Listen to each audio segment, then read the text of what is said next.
Ministry. What have we done this past year, Father Gordon? Have you just been sitting in your office, twiddling your thumbs? Is that what priests do during the week? Part of the parish is our life. It's not only, there's always more things than anybody probably knows about, just because you don't go to every wedding, every funeral. You don't know when we get called in the middle of the night how many times we go out to the hospitals, and maybe how few of us are actually going out to the hospitals, because some of our clergy are older and they're not going to go onto the floors where we have COVID patients. Even if we're not visiting COVID patients, we've been sort of reticent to bring out some of our older clergy to the hospitals and hospices, period. So there's always a lot of things that we don't see. But even despite the shutdown and all the craziness, which hit us just at the time that we were hoping to do our St. Pat sock hop. One of the very fun, part of our parish life is getting together. We get together to pray. That is absolutely critical. Every time we show up at Mass, we are praying for the salvation of the whole world. That is no small thing. That is, we are invoking the very self-offering of God the Son to God the Father, His blood of atonement for the salvation of all. I want to throw one little reflection I had for all of our Eucharistic ministers years ago. I had this realization one of the first times I had the privilege of being a extraordinary minister of the Holy Communion, which is when you do that, when I get to do that, when you get to do it, there's literally nothing that any human being can ever do that is greater than that moment, giving another human being, literally the living Lord, God. The living God. The living God. Yeah. This is why we're Catholic. This is why we're Catholic. This is why, it's good to show up, right? Our attendance, there's a reason the church says, come, keep holy the Sabbath. This is part of our mission. We are contributing to the world. And you know it when it's not there. Yes. When we're not praying, you look at the violence, you look at the division, you look at the dysfunction and the brokenness. When we're not on our game, all of that is increasing, right? If we're not shining the light to its fullness, the darkness is going to encroach. So we've had to find new ways to do that. And part of it is just to come together as a community to get to know one another. Mm-hmm. So obviously some of our large events, we wanted to have the St. Pat sock hop. We wanted to have a parish picnic. I was hoping for a 3-day event that we could get together. I was just praying for that. We needed it. We needed to get out of the house. We were pretty desperate to do so. We were just so happy to be able to open our doors again in June and have so many Mass offerings as we do, that we're one of the very few parishes that doesn't have to have a sign-up sheet to go to Mass. You can just come. We can take you. We've got the numbers. Thank now, God for the numbers are coming back. Building. We have large buildings, and we have a lot of weekend Mass offerings. And as we are dispensed from our obligation to Sunday Mass attendance, now until November, due to the coronavirus, you can show up at a weekday. We've started to offer each month maybe just one Mass just for the seniors. For the seniors. Safe. I just want to say, too, safe. for those who showed up at our first one, yes. Thank you so much for coming. I heard so many positive things about that. And I'll be honest, I forget sometimes we're so busy with everything we're doing, and I'm involved with senior ministry quite a bit. And I've known some of our seniors haven't made it back to Mass, but to just see the gratitude that they were able to receive. Some of them they got to receive Eucharist for the first time since the shutdown. Yes. And amazing. Again, we're Sacramental people. This is what we all yearn for. We want to know our God. So come back, seniors. Check the bulletin. Check our website. We will have a senior Mass every single month going forward. Absolutely. And we're excited to have you back. And our weekday Masses are not high attendance anyway, so it gives you even extra space for social distancing. Well, compared to what... We have about double attendance on our weekday Masses compared to pre-pandemic to post-pandemic. It is a beautiful thing to see. And not including how many people join us via live stream. Mm-hmm. And tonight we're going to start up again our late Tuesday, Thursday campus ministry Masses. And knowing that a lot of our college students are at home, we've just opened up the doors. We've advertised now to the entire vicariate, all of the parishes in the entire Lansing region, whatever college students you have, regardless of your affiliation. I don't care what university you're going to or community college, come here, because we have campus ministry, and we're going to have retreats, and we're going to have gatherings, and we're going to have night Masses, and we're going to have moments of reflection, and we're going to have small groups. We're going to have ministry for you. So again, just to spread the word, if you have children, grandchildren in the neighborhood who are students in the basement, and they're staying at home because they can't go to their fall semester, come. Yeah. Our campus ministry is there for you, and I think all the more critical that we invest in that we support that, we advertise that, we get the good word out. We are grateful to have those activities. We talked earlier about our small group discipleship, Evangelical Catholic, not only in the parish but at the student center. Some of those groups meet in person, some of those groups meet virtually. How important it is that we have small group discipleship. This fall there's going to be a Bible study that we get to learn about breaking open the scriptures, especially for some of our older generations where maybe we don't feel very comfortable engaging the scriptures, because again, they can be a little difficult. They're thousands of years removed from our generation. I'm going to ask the other Josh, how many people, are we almost up to 80 people signed up? 70 for now. 70 some for now. Incredible that we have 70 people signed up to learn more about the Bible and the scriptures. That is amazing. And I think that's such a great ministry to highlight. I'm going to throw the name out. Everyone knows Katrina's Bible study. Katrina is amazing. And I think she's a great witness to what happens when we individually, we all have different gifts. Yeah. And, Katrina, listen to her story at some point if you can find her. She is living out of her gift, and look at how it's multiplied, where we've got this Bible study. Historically, Josh, 40 people or so probably? Yeah. Double. Double. And I'm sure it'll double in size, because after the first week, everyone's going to be like, we want to jump in. So, and that's a beautiful thing, and we can all do that. And that's what the small group, our EC initiative has done, is it's empowered so many of our parishioners to start recognizing their gifts and give back to the community, not in ways that feel like unnatural for them, right? Like some of us might not be great gardeners, or some of us might not be great teachers, but we all have a unique and beautiful gift to give back to our community, even if it is just we have some amazing people who have helped with some of our plantings and stuff, our Mary Garden. Yes, absolutely. And our grounds, and frankly, we do need you. We need our volunteers. We've been a little cooped up, obviously. Sometimes we're afraid to get out. How many people have come up to our Mary Garden, or even here at St. Tom's, our Stations of the Cross behind, because they felt safe? They didn't feel safe to come into church yet.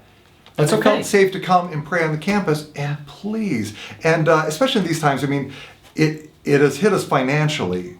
We are not able to put the money into maintenance, things that you would just easily hire out in past years. No, all of our budgets are reduced. I'll speak to that. When we were going through the budget cycle, one of the things we used to be able to budget for is contracting out some of these, more beatification projects. But Paul and I had some tough conversations where I said, we, reasonably looking at our numbers, we need to trim some things. Yeah. And so we're making a call now, and we're working towards building up our volunteer corps, because that is something we can individually do. And it needs renewal. We've always had volunteers. Of course, some of our volunteers, again, due to health and other restrictions, they've had to step back. So this is the time we truly need to renew our volunteer corps. But what a great time. Come on out. Help the campus look beautiful. Enjoy a little time in the great outdoors. And at the same time, feel that you have a gift to give. We are in economically strange times. We might not always be able to give it in terms of regular offerings, but we are able to give in different ways, and we need you terribly. And think about what we were talking about earlier. The curve of our net worth. Younger people don't have a lot of financial resources to give, but what younger people do have to give? Strong arms and legs and an ability to help us. This is a really important thing. Having a beautiful facility, I believe firmly. It's welcoming. It's not just welcoming. I think it's a way to draw people to God. The reason we as Catholics have stained glass, have beautiful churches, and we invest in this because we believe. What do we call? What do we talk about when God? God is the truth, true, good, and beautiful, and the beautiful, yes. And unitive. We never talk about the fourth transcendental of Aristotle, but you can look that one up, my friends. Father Gordon's fountain of knowledge. No, anyways, but no, it's true. It is. And our young people can help us invest in that by volunteering and helping us with maintaining our grounds. And we have a lot of opportunities for individuals to help give in that way. So if you do, and you enjoy, and let's be honest, who doesn't enjoy an afternoon digging up some weeds and making the grounds look a little more beautiful? So we really can use it because, again, for having the campus closed, we're behind on a lot of things. First priority was getting the school up and running and getting, again, a lot of in-person ministry and education up and running. So there's a lot of things that we need to catch up on, but our budgets are going to be reduced. And on top of that, even with our maintenance, a lot of what they're doing now is sanitize, re-sanitize. You know, we sanitize between every Mass. Not every parish does it. If you want to feel safe about coming to St. Thomas, we sanitize the pews between every single weekend Mass. Just to give everyone an That's a idea lot of of time. how many hours we have to put in because of this pandemic into sanitizing alone, it's somewhere between a half and a full week's worth of hours for one of our employees. Of which we have 2 part-time, 2 full-time. And we would love to expand our maintenance staff as is, because we would like to do so many things. Our campus is aging. We would love to have just even full-time resources dedicated to renewing and painting and enhancing and fixing and restoring, and even what little we have is spent on cleaning. And the hope that we have, I think we and I have talked many times about that is our goal. We are shooting for that. We hope to get there someday. The reality is we have to do it in the right time and at the right place. And as every nonprofit everywhere and every church everywhere is doing right now, this is a time where we all need to band together. You talk about unity. Yeah.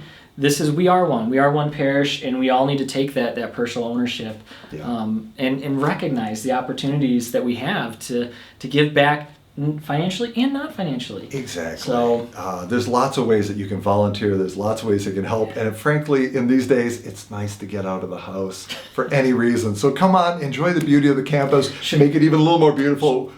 Talk to us. Talk to Josh. Should I spoil our fall surprise, what we're planning on for exactly. I think we can throw that out there. Okay. Spoiler alert. So stay tuned. We don't have a precise date, but we are hoping to have one of those large community events where we have a fall cleanup day. Yeah. So we'll be advertising that in the bulletin as we see how the leaves come down. And have a little fun doing it. And we really kind of make it feel like, it won't just be work, but we'll have work and then we'll have some play. We've thrown a couple ideas. I won't spoil that, but there will be some fun on the back end of the work. So just stay tuned to that and know that that's important to all of us. Finding new ways to do what we do. Speaking of finding new ways, we not only had carfessions and strange ways to minister to people, we did a summer concert series, and that was a delight.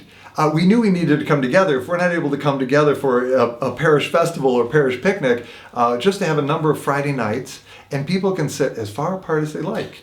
It was the safest thing ever. Music is very hygienic, and we just put out a bandstand, and we entertained, and half of the entertainment was staff entertainment because we have a terribly musical staff right now, which is a delight. We had also a lot of fun. Really annoying sometimes when your priest is just like your pastor, is a musical savant, and you get a little envious if you have a squash of musical talent, and then you watch him just sit behind the piano and play a tune that he's never heard before. It's quite impressive. It was kind of fun. Thank you, appreciate it. Check out his videos. He's awesome. We had a little bit of fun, but really a very talented staff across the board, and we want to do that again, right? We know that there's more to come with those things. So if we can't get together in large amounts, let's get together a lot of times in smaller amounts, because again, building community and connecting people as much as we can do safely and hygienically, it absolutely matters. I mean, because we've got very different groups between the parish and campus ministry and the school, and we don't want to be 3 different groups. This is a parish community, and it's nice when we can proverbially rub shoulders, but do so in a safe way, that we get to see each other. And I think it just gives us an opportunity to get out of the house. So thank you to all those who have participated in those events. We hope to continue to keep that going in a lot of ways and continue to think outside the box. And thank you to all those who have helped with, like our St. John's Food Cup Board, St. Vincent de Paul, some of those things. In these times, and again, we look at our world and all of its brokenness and division. We need our Catholic Charities. We need our outreach ministries. Thank you for volunteering for those things. We need those to be strong. That's one of our first steps of getting back to normal, is getting our outreach, getting our Catholic Charities up and running to be the face of Christ to our community. And they've done that. Our food cupboard has been consistent throughout. They never stop. They need more volunteers, and we need some younger volunteers, truly, because again, less health problems, a little more risk, little less risky. For a little the less younger, risk averse, right? Yeah, absolutely. So. It is good. So especially as our students are coming back, invitation to that, to sign up for those groups, especially our St. John Food Cup Board, an amazing ministry. I can also speak to one of the things, going back a little bit to the financials, but this has been a really cool thing to see is the outpouring of support for our Matthew 25 initiative. Matthew 25, we've definitely kept going. I'll be honest, as a longtime parishioner, I don't think about Matthew 25 as much, well, now I do, being in this role, but for the longest time, it was just something we do here. Yeah, we give 5% of our collection away to charities. And the crazy thing, and we talked about this when we got hit, do we keep doing Matthew 25? Can we sustain? And the decision was made, the whole point of Matthew 25 was the story of when it started in 1973 was the church was on hard financial times. And instead of, contracting, they said, you know what? Our Lord asks us to go and serve those less fortunate than us. And that's what they did. If we're asking others to give sacrificially, exactly, we need to give sacrificially. And of late, with a lot of red in the ledger, it's sacrificial. It's sacrificial. And we've been aiming it towards a lot of our local charities in particular to build them up. Yeah. Absolutely. Whether it's Flint, whether it's our local charities here, we've been giving it very local and sometimes doubling up. That we send 2 weekends worth. So we've been writing checks into the $4,000, $5,000, $6,000 range to local charities who we know their giving is off. Yeah. We know that they sometimes aren't able to open. They're not able to get the collections and the drop-bys and the drop-offs. And we're trying to keep them afloat as well. And how those checks end up so big too is because we offer the opportunity for people to supplementally give. And so those supplements have been huge. Oh, absolutely. I think that's natural. To the tune of thousands and tens of thousands. Yeah. Absolutely. So, we're grateful. When it touches your heart, thank you for giving above and beyond. Yeah. And like I've said, it's we have faith that.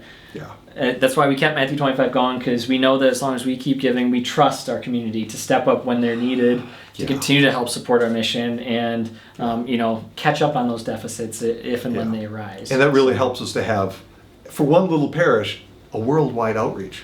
Yeah. Truly. We have relationships and ministries and friendships. We get letters from all over the world thanking us for those gifts that they give. Yeah. Haiti, places in Africa, in the Far East, in Asia. It's all over the world. South America, we've got all over the place. And we are grateful for that. So that is a marvelous way that we can boost our outreach. I will also say the Matthew 25 committee. This is going to be a mantra. Could use some more volunteers. Always good. So that takes a lot of meeting and a lot of effort and research. It takes a lot of work to do that research. And if you're at all interested, please feel free to reach out to myself. I'd be more than happy to help. If you're interested in doing that, that takes a lot more of a commitment. I'll say it is. The Matthew 25 than just showing up. But thank you to our volunteers. Thank you to all those on the committee. They did a lot of work. Amen. Should we talk about our school for a minute? Yeah. Oh, definitely. Speaking of not missing a beat, we talked about the food cupboard not missing a beat. Our school did not miss a beat. We immediately transitioned, and kudos to Megan, our principal, and all of our teachers and staff for transitioning into online virtual teaching immediately without missing a beat. What an amazing gift. And now, as we've surveyed our parents, and we've seen this trend throughout the diocese, overwhelmingly our response, the parents, and we see the difference. There is no comparison to being in-person learning, and especially when we're talking about an elementary school. Kids want to see their friends. Kids want to see each other, and so much of it is that it's relational. And also just, when we're talking about 7-year-olds and 8-year-olds, by the time you're a high school student, you've probably in your maturity develop some skills where you can sit and work by yourself and get things done and keep to your own schedule, and you've built that level of responsibility where you can do that.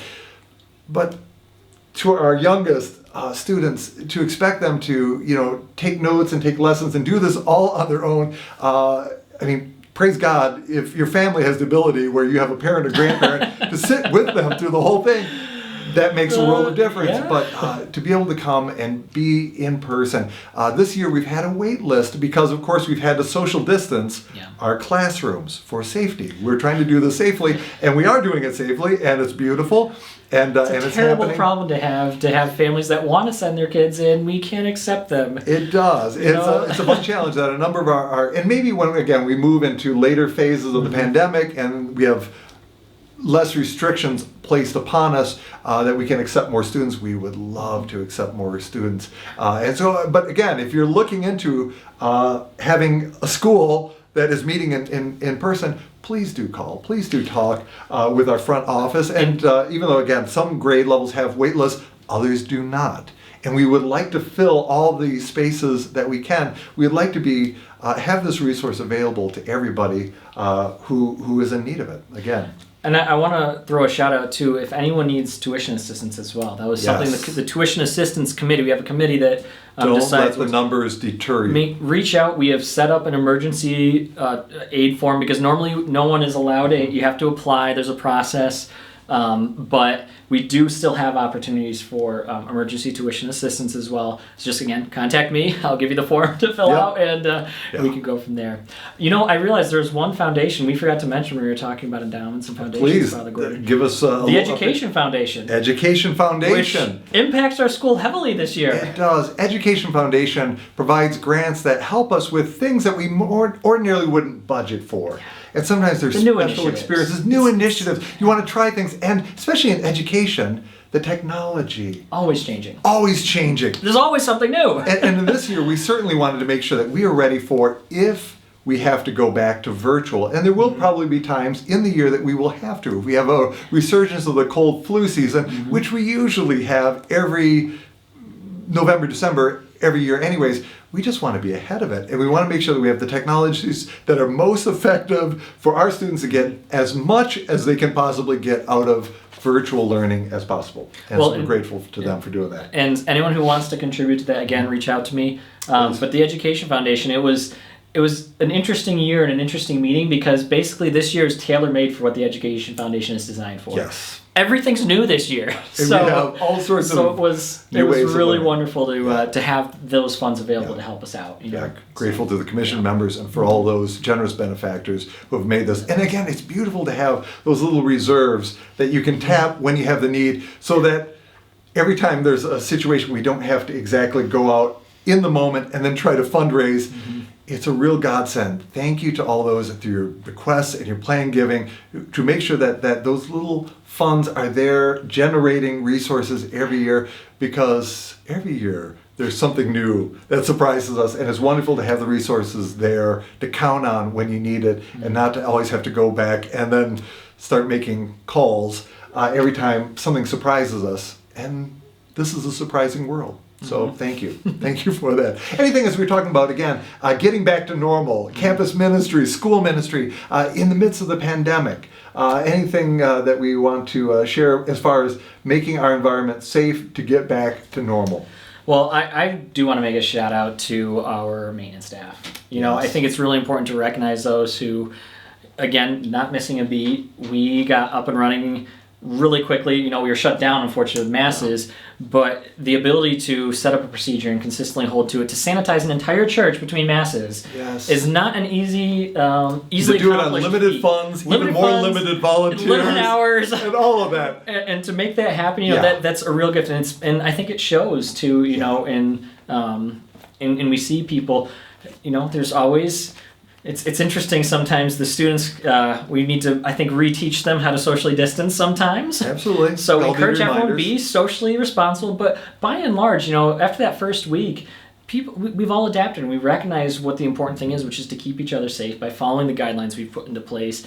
And, and our maintenance staff makes it all possible. So oftentimes with maintenance staff, they only hear when there's something that needs fixing. Yeah. So they only hear the complaints. This is broken, this needs repair, this needs to be refurbished.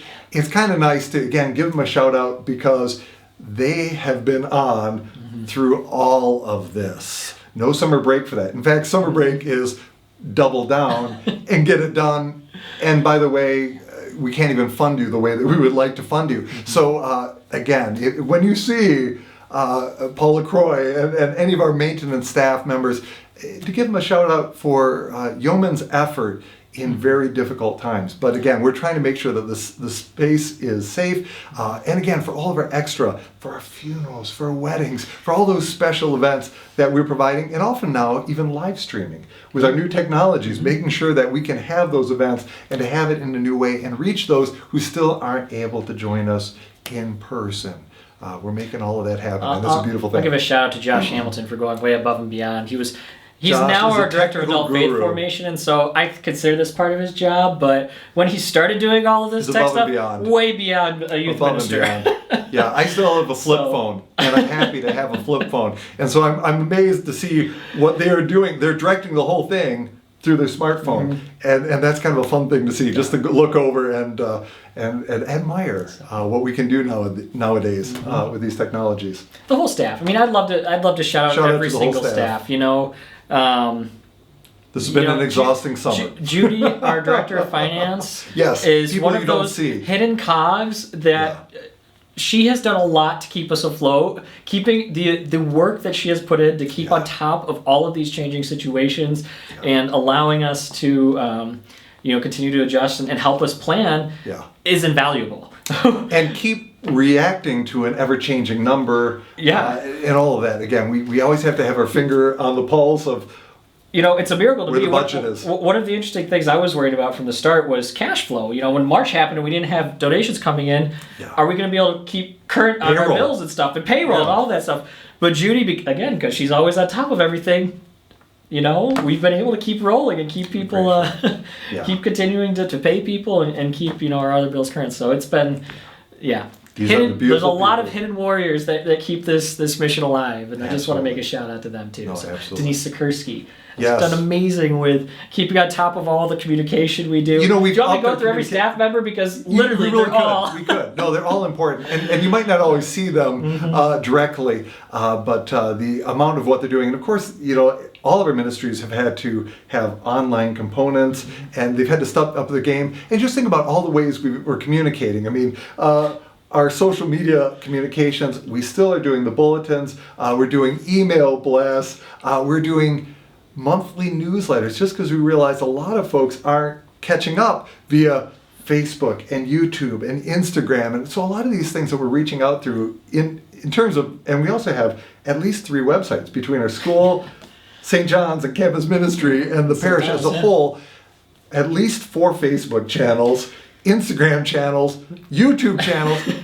It's been quite the effort. And again, if you haven't tapped into that yet, please, if you haven't updated your contact information, we're doing a parish census right now. Please see EL as in eastlansingcatholics.org and update your contact so we can reach you. Again, if we get shut down, if things happen, we need to communicate with people in a moment. I want to salt the water a little bit about the census as well, to let people understand really why this is so important, because a parish this big with the turnover we have at the university, we even have families coming in and out, professors at the university will register us and then they're gone there to another university.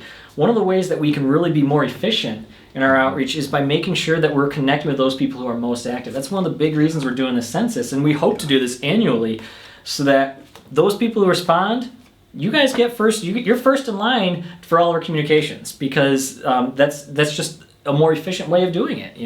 For those things that impact our masses and all of that. Plus, let's be honest, addresses change. All that type of stuff changes. Emails change. The phone census numbers is change. So important to help us make sure that we're really hitting people who are here and not sending out mass mailers to families who live in Wisconsin. Absolutely.